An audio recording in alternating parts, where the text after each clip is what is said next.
Amma adapun man aftara fi Ramadan, barang siapa yang berbuka makan di bulan Ramadan li ghairi udrin, ya, karena selain udur syar'i, karena selain udur syar'i, wa huwa ya'taqidu wujubahu, dan dia itu meyakini kewajiban puasa Ramadan alaihi, atasnya, fala yakfur, maka tidak dikafirkan, ya. Jadi dia ada orang yang tidak berpuasa di bulan Ramadan selain udur, hanya malas misalnya, wis bengi misalnya poso apa bersahur misalnya, jebule esok-esok ngombe misalnya, dia kan tidak ada udur di situ kan, gitu kan. Udur itu apa sih? Alasan yang dibenarkan oleh syariat. Kalau perempuan berarti haid, nifas, kan begitu. Kalau laki-laki itu bisa safar misalnya, melakukan perjalanan jauh. Nah, itu boleh dia tidak puasa. Tapi kalau masih di rumah, malamnya sahur, ikut sahur, ternyata beduk misalnya kayak gini, makan misalnya, makan siang misalnya. Ya berarti dia tidak dibenarkan oleh syariat, berarti ghairi syar'in, yang tidak dibenarkan oleh syariat. Tetapi karena dia tetap meyakini kewajiban puasa, maka tidak kafir atau tidak keluar dari agama Islam. Hanya saja dia berdosa besar dan dia wajib mengkodok di bulan berikutnya. Paham ya? Bal yakunu asian, tetapi dia itu orang yang bermaksiat, dia melakukan maksiat. Wa alaihi qada'an, dan atasnya kodok. Ya, atasnya kodok, artinya dia mempunyai kewajiban mengkodok.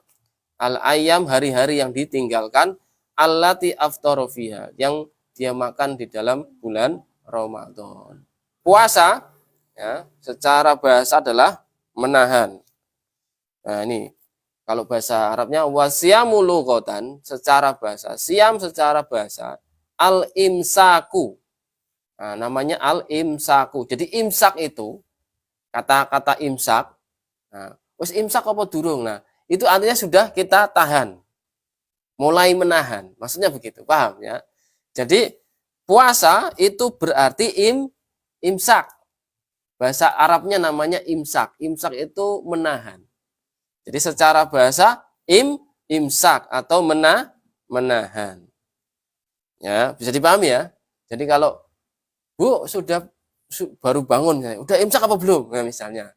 Terus makan, belum, makan dulu. Nah, ketika ada misalnya atau ada bunyi-bunyi yang itu namanya bunyi imsak. Artinya mulai kita menahan diri dari hal-hal yang dibatalkan. Nah, itu dalam rangka apa?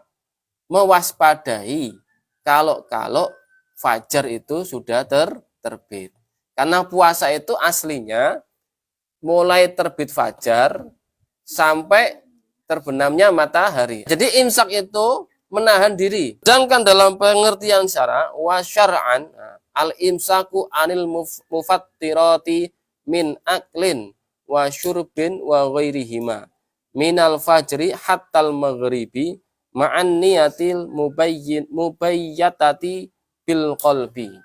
Jadi menurut syariat, menurut syara, puasa itu adalah al-imsaku anil mufattirat, menahan diri dari hal-hal yang membatalkan puasa. Apa yang membatalkan puasa? Min aklin, makan, wa syurbin, minum, wa ghairihima, dan selainnya, dari fajar sampai maghrib. Fajar itu fajar sotik ya. Karena fajar ada dua. Fajar ada dua. Fajar kadib, bohong, fajar dusta, sama fajar sidik atau sotik, fajar jujur. Nah, fajar kadib biasanya pertama kali yang muncul. Nah, fajar kadib itu cahayanya mencorong ke atas. Mencorong ke atas. Kalau fajar sotik, cahayanya melebar. Nah, yang benar itu yang melebar. Nah, yang kadib itu tipuannya setan. Ya, tipuannya setan. Setan yang menipu manusia, membuat cahaya mencorong ke atas. Nah, ketika melihat itu, itu belum masuk fajar. Nah, yang masuk fajar bagaimana? Yang cahayanya melebar kanan ke kiri, ya, melebar kanan ke kiri, bukan ke atas. Nah, itu namanya fajar sodik. Nah, puasa itu mulai terbit fajar tadi, terbit yang cahayanya melebar kanan kiri. Nah, biasanya ada cahaya tipis gitu, melebar kanan kiri. Nah, itu berarti fajar sodik itu sudah mulai puasa. Nah, ya di sebelah timur, bukan di sebelah barat ya, sebelah timur. Kalau kita bangun pagi terus keluar rumah atau rumahnya yang tingkat kita ke atas lihat, nah itu yang kita lihat ke wetan, timur ya, wetan. Itu biasanya ada cahaya fajar sodik. Kalau melebar kanan kiri itu namanya fajar sodik. Tapi kalau cahayanya ke atas itu tidak fajar namanya, itu fajar yang dusta. Paham ya? Nah, puasa dimulai fajar sodik yang melebar kanan kiri. Paham ya? Dimulai dari situ. Habis itu kan ada adzan subuh. Ya, adzan subuh. Terus sampai tenggelamnya matahari. Tenggelamnya matahari itu bukan separuh. Ya, misalnya nih matahari ya. Ini laut misalnya. Nah, misalnya kayak gini. Kok misalnya tenggelamnya separuh, ini belum selesai puasanya. Masih dalam puasa. Kok misalnya sedikit pucuk antok misalnya, itu juga belum selesai puasanya.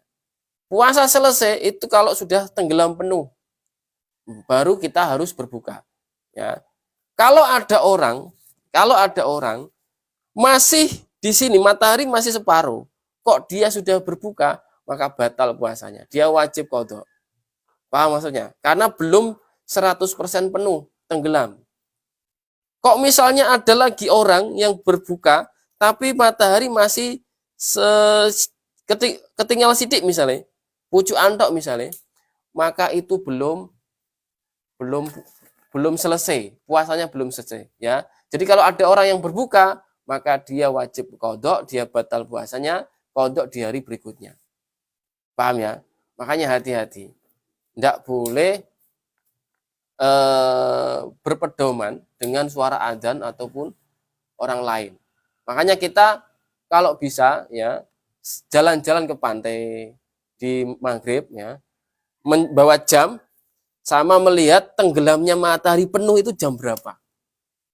Nah, kalau nggak terhalang mendung, kemarin saya ke sana itu terhalang mendung, jadi nggak kelihatan.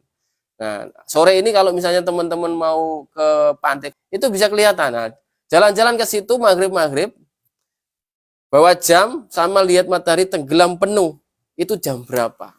Nah, nanti hari-hari berikutnya nggak usah ke pantai lagi, tinggal nambahin 3 menit atau berapa menit, bahwa itu waktu buka puasa. Paham maksudnya ya?